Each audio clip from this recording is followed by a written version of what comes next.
Olá, amigos! Sejam calorosamente bem-vindos ao nosso espaço, Portal de Troia. Este é um refúgio para quem busca mais do que simples palavras.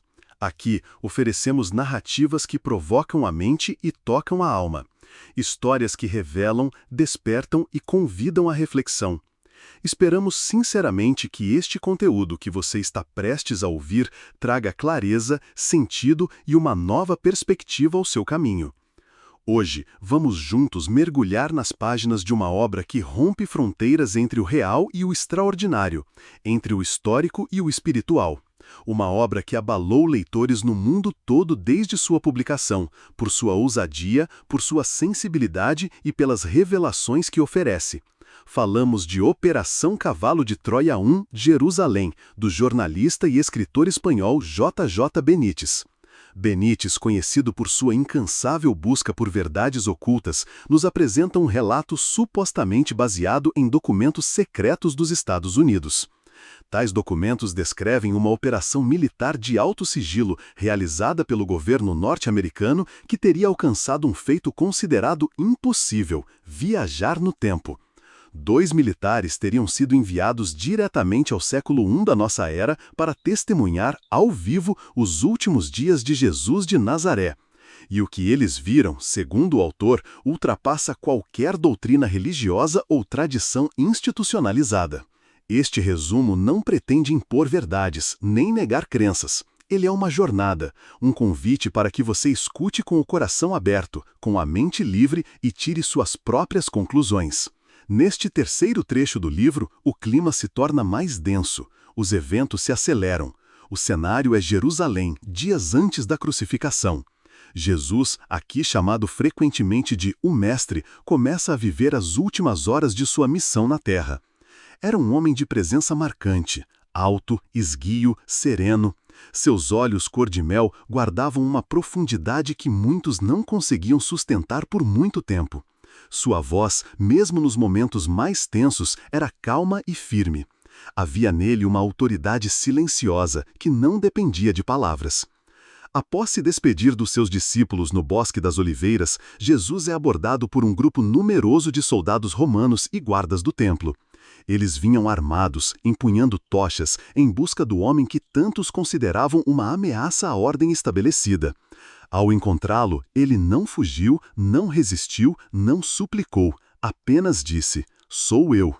E aquelas palavras, ditas com tanta dignidade, provocaram um impacto profundo. Os soldados recuaram, inseguros diante daquela figura que, mesmo indefesa, os fazia tremer. Pedro, num impulso, tentou defender o mestre, ferindo um dos guardas, mas foi imediatamente repreendido. Jesus curou o ferido e, em um gesto que resume toda a sua missão, entregou-se voluntariamente. Um gesto de amor absoluto, de não resistência, de entrega consciente ao propósito maior. Levado ao pátio da casa do sumo sacerdote, foi seguido de longe por João e mais tarde por Pedro, que, graças à ajuda de uma mulher, conseguiu entrar no recinto. Ali, pressionado pelo medo, Pedro negou Jesus mais uma vez. Não com hesitação, mas com frieza. O homem que antes dizia estar disposto a morrer pelo Mestre, agora recuava diante de uma simples pergunta. E isso nos mostra como o medo pode desfigurar até os corações mais próximos da luz. O julgamento no Sinédrio foi uma farsa. Testemunhas falsas se revezavam com acusações vazias. O ódio dos líderes religiosos parecia crescer cada instante. Não buscavam a verdade, mas a condenação. À medida que a aurora se aproximava, o ambiente se tornava cada vez mais sombrio. E então, o primeiro golpe. Um soco no rosto do mestre. Seguiram-se chutes, bofetadas, humilhações. Puxaram seus cabelos, rasgaram sua túnica, cuspiram em seu rosto. A violência aumentava a cada minuto, como se quisessem apagar com dor aquilo que não conseguiam compreender com o espírito. Jesus suportava tudo em silêncio. Sua carne se rasgava, seus olhos inchavam, seus lábios sangravam. Mas em seu rosto havia uma lágrima, apenas uma, e ela dizia mais do que qualquer palavra. Jasão, um dos militares enviados do futuro, médico por formação, ficou horrorizado com o que presenciava. Pediu permissão para examinar o mestre e, diante daquele corpo dilacerado, quase desabou. Como podia um ser tão puro, tão elevado, ser tratado com tamanha brutalidade?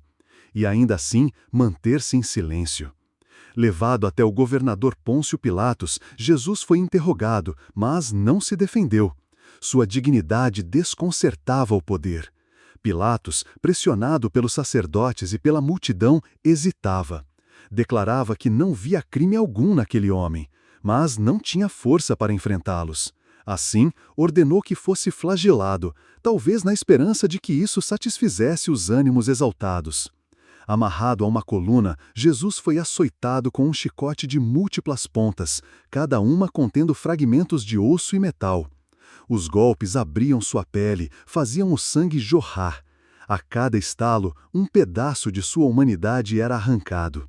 Ainda assim, ele não gritava, não implorava, manteve-se firme, até que suas pernas cederam.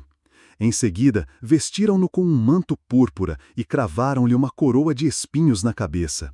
O sangue escorria por seu rosto, misturado ao suor e à poeira. Deram-lhe uma cana como cetro, zombando de sua realeza. E cada zombaria revelava mais sobre a pequenez daqueles homens diante da grandeza silenciosa daquele que haviam capturado. Ordenaram então que carregasse a cruz até o Gólgota. Jesus, cambaleando, deu seus primeiros passos. A madeira pesava, suas feridas se abriam, sua força se esvaía. Caiu uma vez, levantou-se, caiu outra e ainda assim seguiu em frente. Na terceira queda, o impacto foi tão brutal que parte de sua barba foi arrancada junto com a pele. Um soldado o olhou com desprezo e riu. Outro ordenou que um homem da multidão, Simão de Cirene, o ajudasse. E assim, entre sangue e silêncio, chegaram ao lugar da execução. Ali, sobre o monte, deitaram-no sobre a madeira e pregaram suas mãos e pés. Cada martelada ecoava como um grito da humanidade contra a luz. Ele suportou tudo.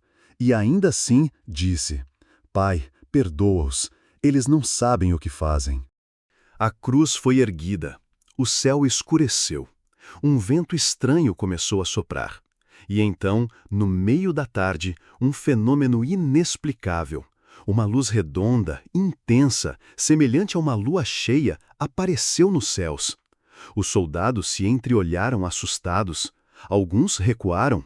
Outros não conseguiam tirar os olhos daquele objeto silencioso, parado sobre o monte. Foi então que um dos ladrões crucificados ao lado de Jesus se voltou para ele e disse: Senhor, lembra-te de mim quando entrares em teu reino. E Jesus, já nos limites de suas forças, respondeu com ternura: Ainda hoje estarás comigo no paraíso. Com isso, encerramos mais um poderoso capítulo de Operação Cavalo de Troia 1, Jerusalém, uma obra que nos obriga a rever conceitos, crenças e tudo o que pensávamos saber sobre o homem de Nazaré. J.J. Benítez não nos entrega apenas uma história, mas uma experiência. Se este conteúdo te tocou de alguma forma, inscreva-se em nosso canal, compartilhe com quem busca conhecimento e sensibilidade e continue conosco nesta jornada que une fé, mistério e revelação. Muito obrigado por sua presença e que a luz do entendimento esteja sempre com você.